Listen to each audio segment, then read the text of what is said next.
Om Swastiastu. Perkenalkan, nama saya Iko Mahadi Saputra, absen 13 dari kelas 11 IPB.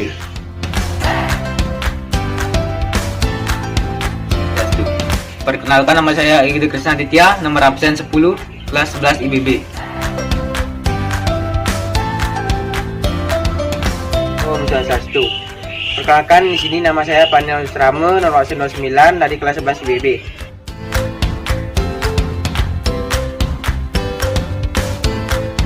Om Swastiastu.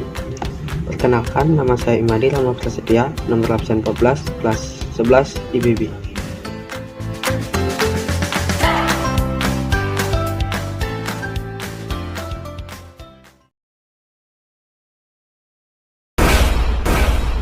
Saksikan kami daripada Republik Indonesia.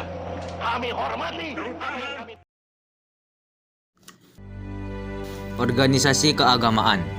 Di Indonesia, saat terjadi pergerakan kebangsaan pada zaman dulu, tentunya banyak memunculkan bermacam-macam organisasi maupun partai yang membuat bangsa Indonesia banyak mempunyai organisasi maupun partai yang dibentuk pada pergerakan kebangsaan. Meskipun organisasi maupun partai yang dibentuk dan didirikan dominan beragama Islam, tetapi organisasi selain beragama Islam masih dapat ditemui pada saat itu, namun kurang terkenal. Di sini kami hanya membahas organisasi keagamaan yang didirikan dan pertama terbentuk di Indonesia pada masa pergerakan kebangsaan. Pada abad ke-19 muncul gerakan pembaruan di negara-negara Islam di Asia Barat. Pemikiran itu adalah reaksi atas tantangan Barat. Gerakan itu berpusat di Universitas Al-Azhar, Kairo, Mesir dengan pimpinan Jamaluddin Al-Afghani. Pengaruh gerakan itu sampai di Indonesia dengan tokoh-tokohnya Muhammad Iqbal dan Amir Ali. Reformasi Islam dapatlah dikatakan sebagai gerakan emansipasi keagamaan, yaitu dengan perbaikan kaum muslim melalui pendidikan yang sedapat mungkin sejajar dengan pendidikan Barat. Di Jakarta, tahun 1905 berdiri perkumpulan Jamiatul Khair yang mendirikan sekolah dasar untuk masyarakat Arab. Sekolah modern itu di samping mengajarkan agama juga mengajarkan pelajaran berhitung, sejarah, geografi, dan lain-lain. Yang pertama, Muhammadiyah. Keberadaan organisasi BU sudah memberikan inspirasi kepada Kiai Haji Ahmad Dahlan untuk mendirikan sebuah organisasi yang bersifat modern bernama Muhammadiyah. Organisasi yang didirikan Ahmad Dahlan pada 18 November 1912 bercirikan organisasi sosial, pendidikan, dan keagamaan. Salah satu tujuan pendirian Muhammadiyah adalah memurnikan ajaran Islam. Islam seharusnya berasal pada Al-Quran dan Al-Hadis. Tindakannya adalah amar makruf nahi munkar atau mengajak hal baik dan mencegah hal yang jelek. Pembaruan model Wahabiyah di Arab pun dimulai, antara lain dengan manajemen organisasi modern, pendirian lembaga pendidikan dan dakwah melalui media atau surat kabar. Yang kedua, Nahdlatul Ulama atau NU. Pembaruan Islam yang dilakukan di kota-kota mendorong kaum tua yang ingin mempertahankan tradisi mereka untuk mendirikan organisasi. Reaksi positif dari golongan tradisionalisme adalah lahirnya organisasi di kalangan mereka. Saat itu kebetulan bertepatan dengan akan dilakukannya Kongres Islam Sedunia tahun 1926 di Hijaz. Ulama terkemuka saat itu lalu membentuk lembaga yang bernama Jamiatul Nahdlatul Ulama atau NU pada 31 Januari 1926 di Surabaya. Sebagai pendiri organisasi ini adalah Kiai Haji Hashim Asy'ari dan sejumlah ulama lainnya. Organisasi itu berpegang teguh pada Ahlussunnah wal Jamaah. Tujuan organisasi ini terkait dengan masalah sosial, ekonomi, dan pendidikan. Selanjutnya, organisasi wanita juga dibentuk dengan nama Aisyah di Yogyakarta sebagai bagian dari organisasi wanita Muhammadiyah. Diharapkan profil Aisyah juga menjadi profil warga Aisyah.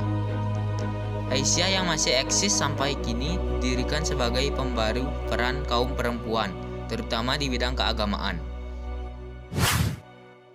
Yang ketiga, organisasi Islam lainnya.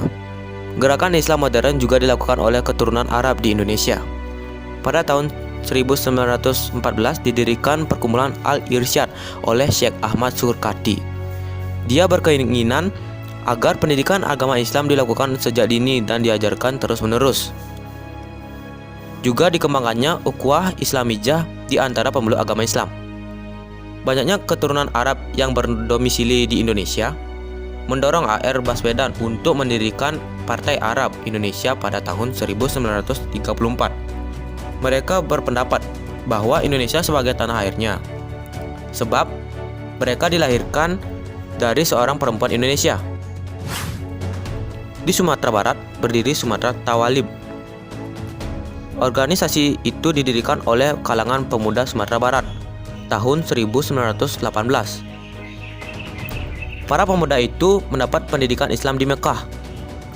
Mereka belajar pada Syekh Ahmad Khatib ketika kembali ke Sumatera Barat. Mereka membawa pemikiran Islam modern yang digerakkan oleh Jamaluddin Al-Afghani dan Muhammad Abdul.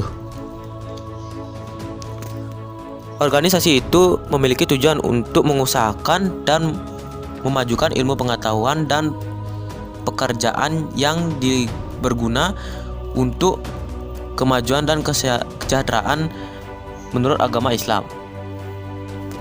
Kemudian organisasi itu berubah menjadi Persatuan Muslim Indonesia yang memperluas tujuan, yaitu Indonesia Merdeka dan Islam Jaya.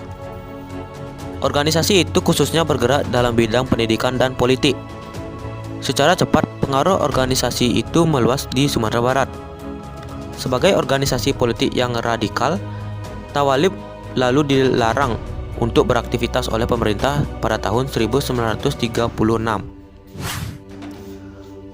Persatuan Tarbiyah Islamiyah, organisasi ini didirikan oleh ulama-ulama di Sumatera Barat yang tidak setuju dengan Tawalib, antara lain Syekh Sulaiman Ar-Rasyid. Kegiatan organisasi itu terutama bergerak di bidang pendidikan, yaitu dengan mendirikan madrasah. Yang keempat, Majelis Islam Ala Indonesia atau yang disebut dengan MIAI. MIAI adalah gabungan dari organisasi politik dan beberapa organisasi massa yang bersifat moderat pada Belanda. Golongan Muslim yang tergabung dalam organisasi memilih sikap non-kooperasi terhadap pemerintahan kolonial. Saat Jepang berkuasa, organisasi ini mendapat kelonggaran menjalankan aktivitasnya. Sementara, aktivitas organisasi yang lain dilarang karena MIAI dilihat sebagai organisasi yang anti-barat. Suatu saat, seluruh pemuka agama diundang ke Gunsikan Mayor Jenderal Okazaki ke Jakarta. Mereka diajak untuk bertukar pendapat. Pertemuan itu menghasilkan MIAI wajib menambah asas dan tujuannya. Kegiatan MIAI menyelenggarakan badan amal dan peringatan hari keagamaan. Nah, itu tadi organisasi keagamaan di Indonesia yang pertama terbentuk dan berdiri pada masa pergerakan kebangsaan. Sekian yang dapat disampaikan dari video ini. Semoga kedepannya video ini dapat menambah wawasan dan pengetahuan kita terhadap masa-masa pergerakan yang terjadi di Indonesia pada zaman dulu. Sekian dari video yang dapat kami sampaikan ini. Kami ucapkan terima kasih. Dan salam histori.